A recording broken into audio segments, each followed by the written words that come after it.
تو حضور پچھلے کارواں سرائے میں شہرت کے حوالے سے گفتگو ہو رہی تھی، اور میں نے یہ عرض کیا تھا کہ کیا شہرت کیکر کی دیسی شراب کی طرح یکدم دماغ کو چڑھ جاتی، ساتویں آسمان تک پہنچا دیتی ہے اور پھر پٹخ دیتی ہے اسی تیزی کے ساتھ، اور انسان کو تب ہوش آتی ہے جب وہ گمنامی کے غار میں پڑا کرا رہا ہوتا ہے۔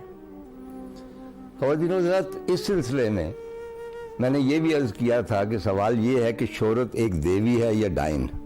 میرا خیال دونوں کی آمیزش ہے۔ میں آپ کو ایک داستان سناتا ہوں، اور داستان لکھی ہومر نے 3000 سال پیشتر۔ گریس میں شاعر تھا، کہا جاتا کہ نابینا تھا اور گلی گلی گاتا پھرتا تھا۔ کچھ لوگ کہتے ہیں کہ وہ تھا ہی نہیں، اس سے ہمیں کوئی غرض نہیں۔ اس کے دو کلاسک جو ہیں، رزمیے ان کو کہہ لیں، بڑے مطلب جس طرح عرب میں بھی رزمیے لکھے جاتے تھے، ہمارے ہاں بھی اس کو وار کہتے ہیں، پنجابی میں واریں لکھی جاتی ہیں، جنگوں کی کہانیاں ہوتی ہیں۔ ایک ایلیڈ اور دوسرا اوڈیسی۔ اوڈیسی کا ترجمہ محمد سلیم الرحمن نے کیا، جہاں گرد کی واپسی کے نام سے، بہت اچھا ترجمہ ہے، آپ ضرور دیکھیے گا۔ تو اس میں اوڈیسی میں ایک نوجوان نکلتا ہے سنہری کھال کی تلاش میں، گولڈن فلیس، جو کچھ جادوئی کیفیت رکھتی ہے اور بڑی انکا چیز ہے اور کسی کو ملتے نہیں، اور جب کسی کو مل جائے تو اس کی قسمت کھل جاتی۔ چنانچہ وہ ایک جہاز پر سوار ہو کے، جو یونانی سمندر ہے، آئرنی جن کو کہا جاتا ہے، اپنے ساتھیوں سمیت وہ سفر کرتا ہے اس کھال کی تلاش میں۔ اور اس سفر کے دوران، بحری سفر کے دوران، بہت ساری بلائیں سمندر سے نکلتی ہیں۔ ان میں سائیکلوپس بھی ہوتے ہیں، اور سائیکلوپس جو ہیں وہ ایک آنکھ کے جن ہوتے ہیں۔ اسی طرح اور ان کے ساتھ مقابلہ کرتے کرتے بالآخر سب سے خطرناک مرحلہ جو آتا ہے وہ یہ ہے کہ راستے میں ایک جزیرہ ہے، اور جزیرہ اس کو کچھ لوگ لوٹس آئلینڈ بھی کہتے ہیں، اور جتنے بھی جہاز ران اس جزیرے کے قریب سے گزرتے ہیں تو وہاں جزیرے پہ بہت ہی خوبصورت عورتیں رہتی ہیں جن کو وہ سائرنز لکھتا ہے، اور وہ ایسے مد بھرے گیت گاتی ہیں کہ جو بھی سنتا ہے وہ مسحور ہو جاتا ہے، اور اپنی کشتی سے یہ جہاز سے چھلانگ لگا کر تیرتا ہوا اس جزیرے تک پہنچ جاتا ہے، پھر واپس نہیں آتا۔ تو جب اوڈیسیس جو ہے اس جزیرے کے قریب پہنچتا ہے تو وہ اپنے جو ساتھی جہاز ران ہیں ان کے کانوں میں موم پگھلا دیتا ہے تاکہ ان کے کان بند ہو جائیں اور وہ گیت سن نہ سکیں، لیکن وہ چاہتا ہے کہ میں خود سنوں تو صحیح کہ اس میں کیا سحر ہے۔ تو وہ اپنے ساتھیوں کو کہتا ہے کہ مجھے جہاز کے مستول سے باندھ دو رسوں کے ساتھ، اور میں سنوں گا، لیکن میں جو کچھ کہوں تم نے عمل نہیں کرنا، اگر میں کہوں کہ مجھے جانے دو تم نے جانے نہیں دینا۔ تو ایسا ہی ہوتا ہے کہ جب جزیرہ قریب آتا ہے جہاز رانوں کو تو کچھ نہیں ہوتا، اور جب وہ گیت شروع ہوتے ہیں تو اوڈیسیس جو ہے وہ بے چین ہو جاتا ہے اور وہ رسہ توڑانا چاہتا ہے، اور وہ چاہتا ہے کہ میں چلا جاؤں، اور اس طرح وہ بچ جاتا ہے کیونکہ اس کے ساتھی وہ رسے کھولتے نہیں۔ وہاں اس آئلینڈ میں جہاں پہ کہہ لیں کہ دیویاں رہتی ہیں، یہ سائرنز رہتی ہیں، وہ ایسے لوگوں سے بھرا ہوا خاص طور پہ ملاحوں سے، ان کی لاشوں سے جو ان گیتوں کے شہر میں وہاں چلے آئے تھے۔ چنانچہ یہ کہا جا سکتا ہے کہ شہرت بھی ایک ایسی سائرن ہے، ایک ایسی دیوی ہے جس کے مد بھرے گیت سن کے آپ جاتے ہیں لیکن آپ کا انجام اچھا نہیں ہوتا۔ شہرت کے حوالے سے ہی اگر میں ایک ذاتی تجربے سے آغاز کروں، ممتاز مفتی صاحب کو آپ جانتے ہیں، ارکھ نگری اور علی پور کا علی اور لبیک بہت مشہور ان کی کتابیں ہیں۔ افسانہ بھی بہت ہی شاندار لکھتے تھے، آخری عمر تک افسانے لکھتے رہے۔ ان کے آخری افسانوں میں چوہا ایک بہت فیمس افسانہ ہے۔ تو میں ان دنوں اسلام آباد میں تھا اور مارننگ ٹرانسمیشن کرتا تھا، اور کچھ ضرورت سے زیادہ پاپولر تھا۔ مسلسل 2 سال جو وہاں پہ وہ ہوتے ہیں پولز وغیرہ، ان میں نے ٹاپ کیا ہے، the most popular person in Pakistan وغیرہ وغیرہ۔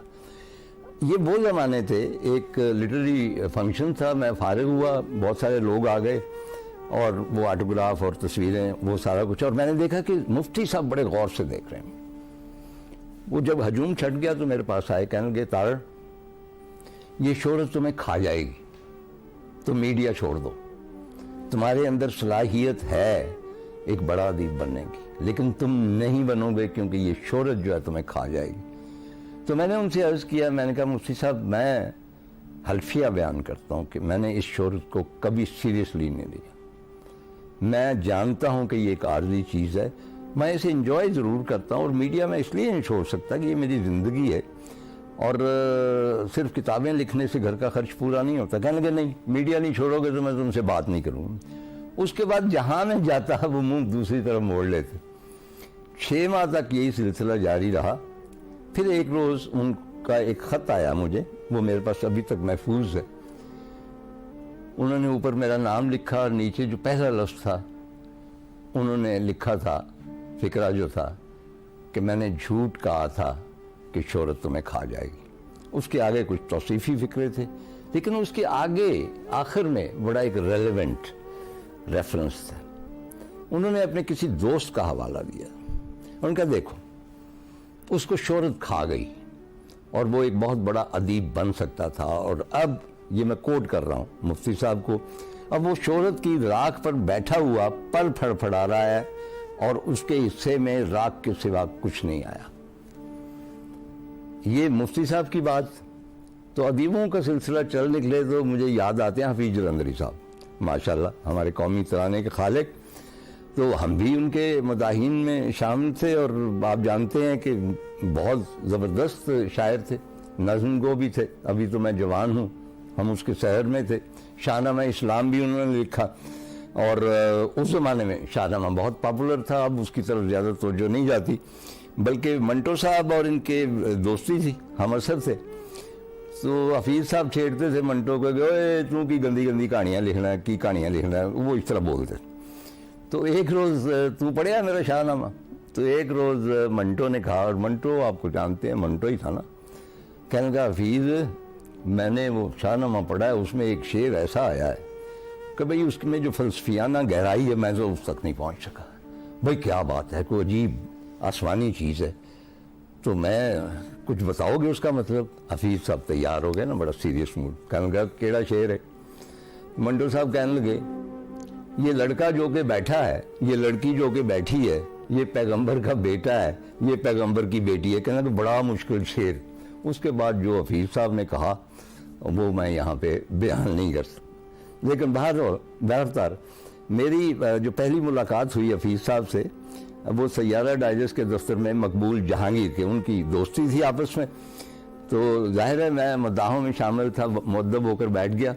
تو مجھے یاد ہے کہ میں نے تعریف کی کہ ابھی تو میں جوان ہوں، جناب کمال کی نظم ہے۔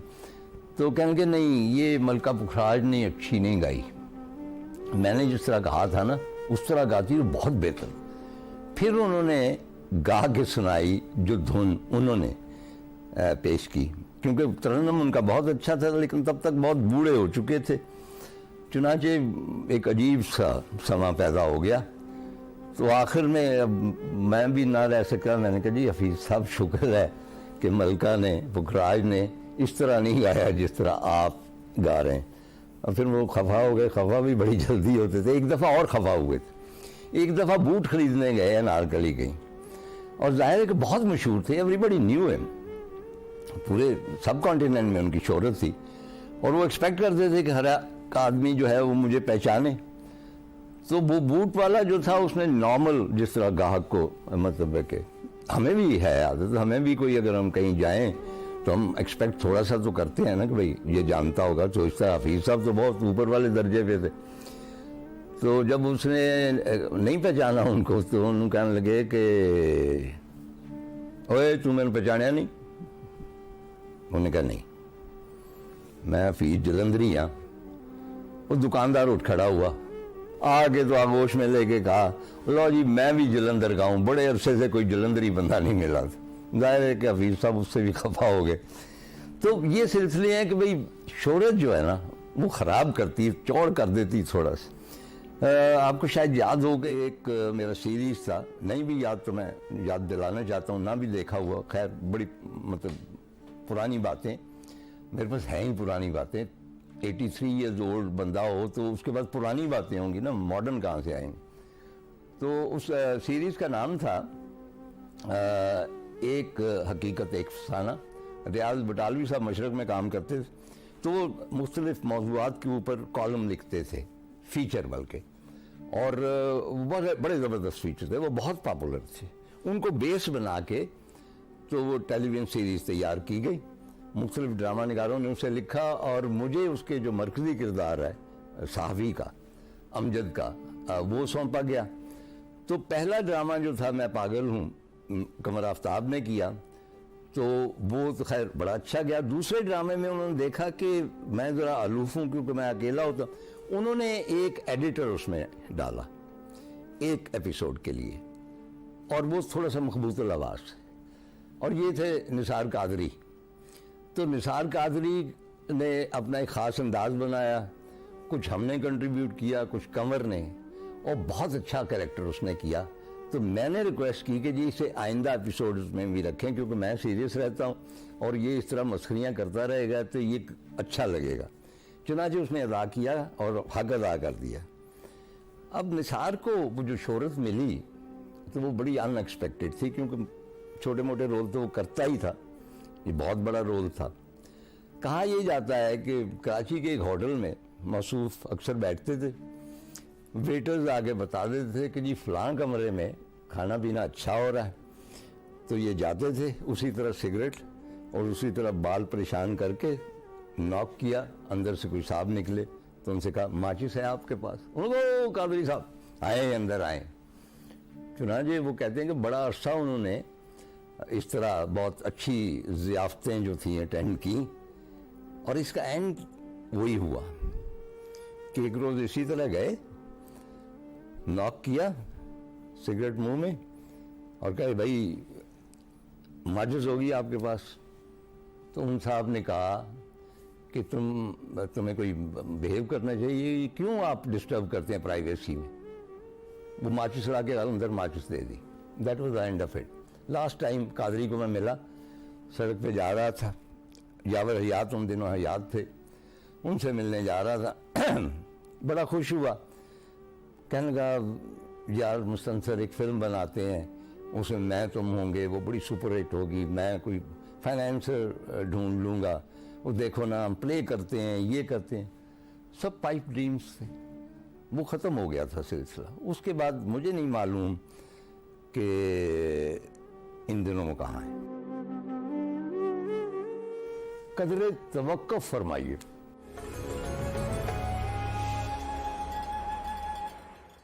شکریہ, آپ نے توقف فرمایا.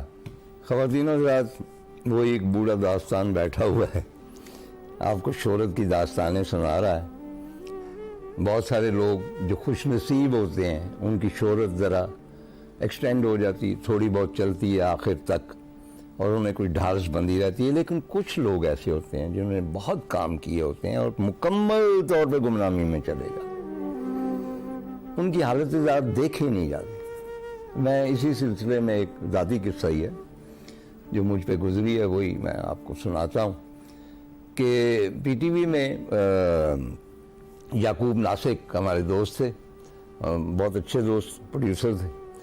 تو یار دوست مزاج میں انہیں یعقوب ناقص کہتے تھے, لیکن ہی واز اے گڈ مین, اچھا شخص تھا. تو میں اور وہ ہم نے ایک پلان کیا ایک سلسلہ پروگراموں کا پنجابی میں, اس کا نام رکھا فوکس پنجاب.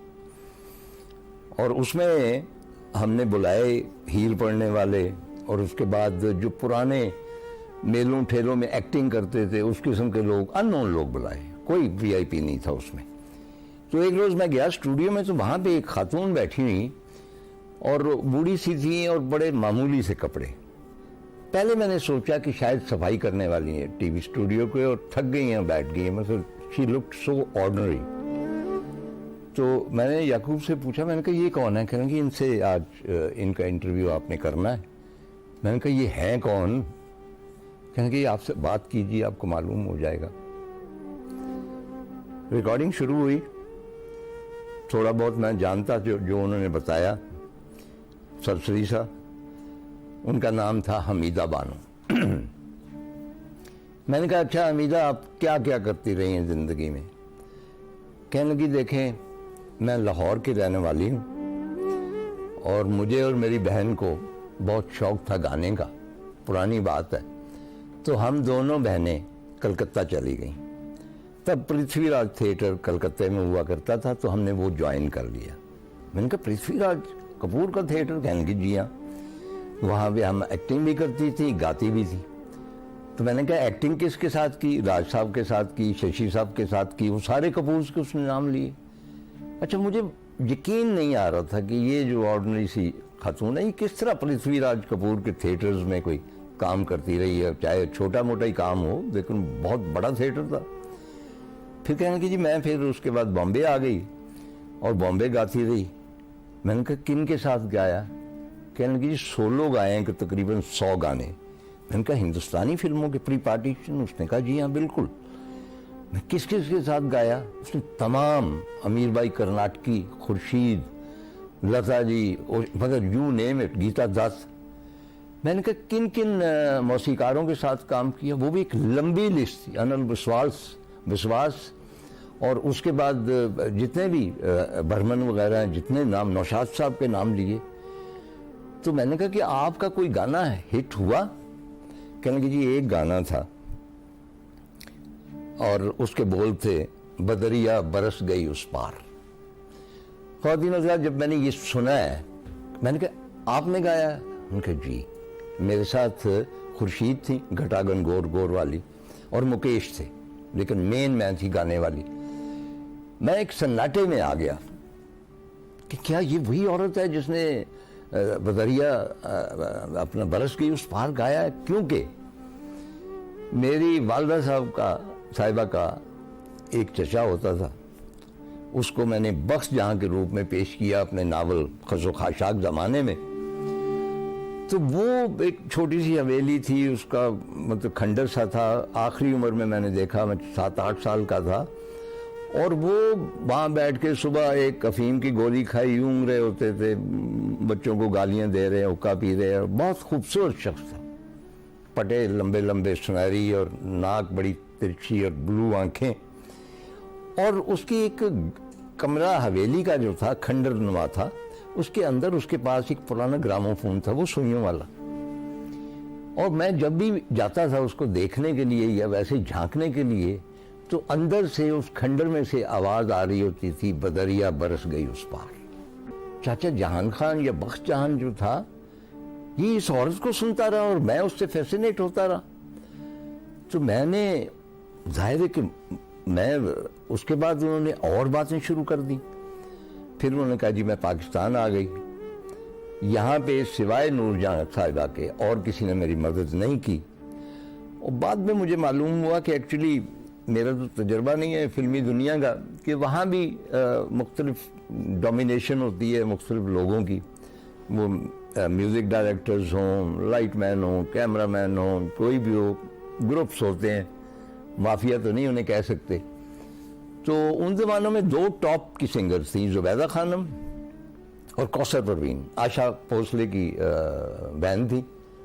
آشا بھوسلے جو تھی وہ گاتی بھی تھی, اور وہ بعد میں پنجابی فلموں میں بھی آئی, لیکن پاکستان کی جو پہلی فلم تھی اس کی پہلی ہیروئن آشا بھوسلے تھی. چنانچہ شاید ان کی وجہ سے بھی وہ کامیاب نہ ہو سکیں اور وہ گمنامی میں چلی گئی. ایک اور بات میں عرض کر دوں آپ کو کہ ان کا ایک گانا تھا, ان کا اشارہ جان سے پیارا, اس کو نیرہ نور نے دوبارہ گایا.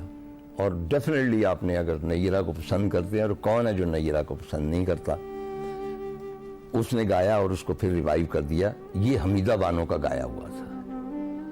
پروگرام جب ختم ہوا ہے تو مجھے وہ کہنے لگی بڑی شرمندگی سے, کہنے لگی طاہر صاحب اس پروگرام کا چیک کب ملے گا؟ میں نے کہا وہ پروڈیوسر صاحب نے وہ بھیج دیتے ہیں جو ہے بجٹ, تو 4-5 دن تو لگیں گے. تو میں نے دیکھا کہ پریشان ہو گئی. میں نے کہا خرید؟ کہنے لگی جی وہ میرے پاس رکشے کے پیسے نہیں ہیں. تو میں نے کہا آپ رکشے پہ کیوں جائیں گی, آپ ٹی وی کی گاڑی جائے گی. کہنے لگی نہیں, جہاں میں رہتی ہوں وہاں گاڑی نہیں جاتی, وہ تنگ گلی ہے. تو یہ ہوتا ہے حال کہ ایک بدریا برس گئی اس پار گانے والی جو ہے، یا باقی 100 اس میں سولو گانے گائے ہیں، ہر میوزک ڈائریکٹر کے ساتھ کام کیا ہے، لیکن نصیب ایسے تھے کہ آخر میں سارا کچھ دھند میں چلا گیا اور رکشے کے پیسے نہیں تھے۔ میں یہی سوچتا رہا، اس پروگرام کی وجہ سے شاید اس کے بعد 1-2 جگہ اس کو انوائٹ کیا گیا، لیکن پھر وہ میرا خیال ہے 2006 میں انتقال کر گیا۔ ہم ابھی گئے ہیں نا، تو ابھی آ بھی جائیں۔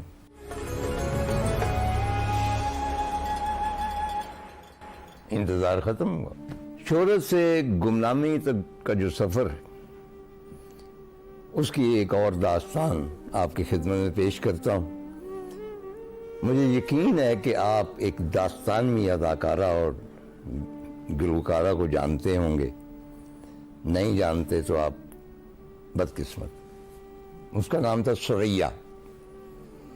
ثریا گجرانوالے کی رہنے والی تھی، ثریا شیخ ان کا نام تھا، اور بہت نام کمایا انہوں نے بمبئی میں۔ اور ان زمانوں میں وہ واحد ایسی خاتون تھیں جو ایکٹنگ بھی کمال کی کرتی تھی، شکل بھی کمال کی پائی تھی، اور گلوکاری بھی کمال کی کرتی تھی۔ She was unique in that. ملکہ ترنم نور جہاں ابھی آئی نہیں تھی، مطلب اس فیلڈ میں اس طرح جس طرح وہ تھی۔ چنانچہ ثریا نے بہت سارے گیت گائے۔ مرزا غالب شاید آپ کو یاد ہو، جس میں مرزا غالب کی غزلیں رہیے اب ایسی جگہ چل کے جہاں کوئی نہ ہو وغیرہ 3-4 غزلیں۔ اسی طرح اور ان کے بہت سارے گیت مشہور ہوئے، جن میں خورشید انور کی ترتیب شدہ جو ہے دھن پاپی پپیہا رے پی پی نہ بول بیری پی پی نہ بول۔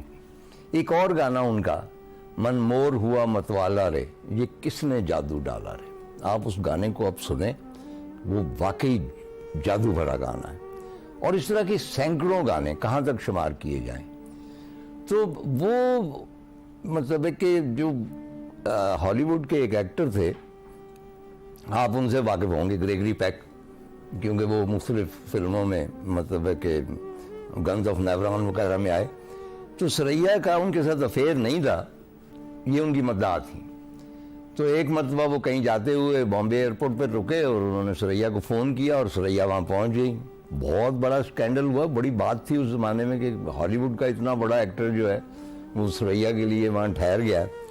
لیکن ثریا کی نانی صاحبہ بہت سخت تھیں، اور آپ جانتے ہیں کہ ان دنوں کم از کم یہ بہت رواج تھا کہ نانی یا والد صاحب یا کوئی نہ کوئی اس قسم کا بزرگ، پتہ نہیں وہ اصلی ہوتا تھا یا ویسے ہوتا تھا، وہ ہمیشہ مشہور ایکٹریسز کے ساتھ مطلب ہے کہ نگہبانی کے طور پر متعین ہوتا تھا۔ تو نانی کے بارے میں مشہور ہے کہ دیوانند صاحب شادی کرنا چاہتے ثریا، لیکن وہ نانی کی وجہ سے کامیاب نہ ہو سکے۔ ثریا کے حوالے سے ایک بالکل میں آپ کو صحیح، میرا خیال کہیں بھی یہ درج نہیں ہے واقعہ، نہ صرف میں نے اس کو پڑھا بلکہ میں آلموسٹ اس کا وٹنس بھی ہوں۔ ان زمانوں میں کیونکہ یہ ٹی وی وغیرہ تو ہوتا نہیں تھا، نہ کو اخباروں رسالوں میں بہت زیادہ تصویریں چھپتی تھی، ایک آدھ رسالہ چھپتا تھا، چنانچہ لوگوں کے لیے جو سر تھا ایکٹریسز کا وہ بالکل ڈیفرنٹ تھا۔ مطلب ایک لوگ عشق میں مبتلا ہو جاتے تھے، خودکشیاں کر لیتے تھے، ان کی کاپی کرتے تھے۔ مجھے یاد ہے کہ بھئی میرے ماموں اللہ بخشے، تو ان کو پتہ نہیں کون سی فلم میں مدھو بالا نے کوئی پہنا ہوا تھا سیٹ سونے کا، تو ان کو پسند آ گیا، جیولر کو ساتھ لے کے جاتے تھے ہر شو میں، وہ کاپی کرتا تھا۔ 8-10 شو دیکھنے کے بعد وہ کاپی ہوا، وہ اپنی بیگم کو انہوں نے پہنایا جو کہ میری ممانی جان تھی، اور پھر پورے لاہور میں شہرہ ہوا کہ انہوں نے وہ سیٹ پہنا ہوا جو مدھو بالا نے فلاں فلم میں پہنا۔ مطلب یہ فیسینیشن تھی۔ چنانچہ انہی زمانوں میں ایک درزی ہوا کرتا تھا لاہور میں، لوہاری دروازہ جو ہے اس کے باہر چھوٹا سا اس کی تھی درزی خانہ، ایک آدھ ملازم بھی کام کرتا، موصوف ثریا پہ عاشق تھا، اور ان کے درزی خانے میں یا چھوٹی سی کوٹھری میں ہر طرف ثریا کی تصویریں جو بھی ان کو ملی وہ چپکی ہوئی تھیں۔ یہ تو خیر ایک نارمل بات ہے، ان دنوں ایسا ہوتا تھا، ہم بھی جمع کرتے تھے ایکٹریسز کی تصویریں، یہ بعد میں تذکرہ کریں گے۔ اصل میں ہر سال وہ بارات لے کے ثریا کو بیاہنے جاتے تھے بمبئی، اور باقاعدہ بری جو بناتے ہیں دلہن کے لیے کپڑے، وہ خود اپنے ہاتھوں سے تیار کر کے 5-7 جوڑے وہ تیار کرتے تھے. اور اندر کوئی بابو بینڈ ٹائپ کو اس کے دوست بھی تھے, ان کو کہتے تھے کہ بھائی سریا کے ساتھ شادی کرنے جانا ہے. ان کو پتہ ہوتا کہ مصروف ہر سال جاتے ہیں, تو وہ بھی شغل میلے کے لیے ساتھ بمبئی پہنچنا. سریا کا جو بھی بنگلہ جو بھی گھر ہے اس سے 1 کلومیٹر کے فاصلے پہ بینڈ بج رہا ہے اور دولہا بن کے چلے جا رہے ہیں. وہاں جا کے انہوں نے جو گارڈز ہیں انہوں نے پوچھا کہ ہاں بھی کیا بات ہے. انہوں نے کہا میری دلہن اندر بیٹھی ہوئی ہے, بیانے آیا ہوں. چنانچہ انہیں مناسب طور پر زد و کوب کیا جاتا اور وہ زد و کوب ہو کے ٹھنڈے ٹھنڈے واپس لاہور آ جاتے. لیکن اگلے سال پھر وہ بارات بناتے اور پھر سریا کو بیانے چلے جاتے. یہ اس قسم کی ان کی فین فالوئنگ تھی. سریا کے حوالے سے ایک ڈاکٹر عادل ہے ہمارے دوست, بہت زیادہ جانتے ہیں ان چیزوں کے بارے میں, سنیما میوزک وغیرہ. تو انہوں نے بتایا تھا, کہنے لگے کہ وہ گئے بمبئی اور ظاہر ہے کہ جو پرانے لوگ جب وہاں جاتے ہیں تو وہ پرانے شعروں کو ہی ڈھونڈتے ہیں. مطلب ہمارے زمانے کے تو چہرے ہی نہیں نا واپس رہے, کہیں نہیں رہے, نہ ادب بھی نہیں رہے, فلم میں بھی نہیں رہے, ہم رہے نہ رہے پتہ نہیں کیا سلسلے آگے. تو ان کو سریا یاد تھی, وہ چاہتے تھے سریا کو ملیں. تو معلوم کیا کہ جی فلاں بلڈنگ ہے, وہاں پہ ایک فلیٹ ہے, وہاں وہ رہتی ہیں, بہت کم لوگوں سے ملتی ہیں. تو یہ عادل صاحب وہاں پہ پہنچے. ان کا کہنا ہے کہ نیچے جو تھا ڈیسک کلرک جس کے پاس فہرست ہوتی کون کس جگہ ہے اور چابیاں وغیرہ, اس نے بتایا کہ فلیٹ نمبر فلاں ہے, اور اس کو کوئی ٹھیک طرح سے پتہ نہیں تھا کہ یہ وہ سریا ہے جو بہت مشہور ہوتی تھی. She was just a tenant. تو یہ گئے وہاں پہ, دروازہ کھٹکھٹایا, اندر سے ان کی ملازمہ نے پوچھا, انہوں نے شاید یہ کہا کہ میں لاہور سے آیا ہوں, ان سے ملنا چاہتا ہوں. نے بٹھایا. ان کا کہنا ہے کہ وہ بڑا سارا ایک کمرہ تھا اور اس میں قد آدم تصویریں سریا کی لگی ہوئی تھی, بلیک اینڈ وائٹ, اور سارا اس کا ریگل جو ایک پوسچر ہوتا تھا, کیونکہ سریا زیور بہت پہنتی تھی, اس زیور کے ساتھ اور جوانی کی ظاہر تصویر. اور اس کے بعد وہ اسی طرح کے لباس میں, زرق برق لباس میں اور زیورات سے لدی پھندی وہ آئیں. ظاہر ہے وہ ایک بوڑھی عورت تھی. وہ حسن جوانی تو سدا نہیں رہتے نا, لیکن ڈریس انہوں نے اسی طرح ہی کیا ہوا تھا. وہ بیٹھ گئیں, انہوں نے جو باتیں کرنی تھی کی, انہوں نے بھی تھوڑی, لیکن وہ تھوڑی سی ظاہر ہے حواس وقت تھیں, تھوڑی سی بڑھاپا ایسا کر دیتا ہے. میرا ذاتی تجربہ, میں یہاں جب ریکارڈنگ کرواتا ہوں تو میں ان سے پہلے معذرت کر لیتا ہوں کہ میں تھوڑا سا ہو گیا ہوں, تو ذرا میری احتیاط کیجئے گا, کوئی غلطی ہو گئی. تو جب وہ اٹھنے لگے تو ان سے کہنے لگی کہ میں باہر نہیں جاتی. اور بات یہی ہوئی شہرت کی کہ جی, تو انہوں نے کہا میں تو اب بھی میرے لاکھوں فین ہیں, اور میں باہر اسی لیے نہیں جاتی کہ جب میں باہر نکلتی ہوں تو یہ جو برآمدہ ہے یہ بھرا ہوتا ہے لوگوں سے, میں کس کس کو ملوں. تو آپ یہ کیجئے گا کہ آپ باہر جائیں گے اور وہاں پہ ایک ہجوم ہوگا, مجھ سے ملنے آئے ہیں لوگ, میں ان کی قدر کرتی ہوں, ان کی محبت کی, لیکن کن کن سے ملوں. تو آپ ان کو یہ کہہ دیجئے گا کہ میری طبیعت ٹھیک نہیں ہے, میری طرف سے معذرت کر دیجیے. ڈاکٹر عادل کا کہنا ہے کہ جب میں باہر آیا ہوں پورا برآمدہ ویران پڑا تھا, بائیں بائیں کر رہا تھا. یہ سب فینٹسی سریا کے ذہن میں چل رہی تھی کہ ابھی تک وہ سب لوگ موجود تھے. سریا کا بہت سارے گانے مجھے پسند ہیں, لیکن ایک ان کی نعت جو مجھ پہ بہت اثر کرتی, بلکہ روضہ رسول اللہ صلی اللہ علیہ وسلم کی جانب بڑھتے ہوئے جو چند چیزیں میرے ذہن میں آئی, ان میں سریا کی یہ نعت بھی تھی. بیچ بھنور میں آن پھنسا ہے دل کا سفینہ شاہ مدینہ.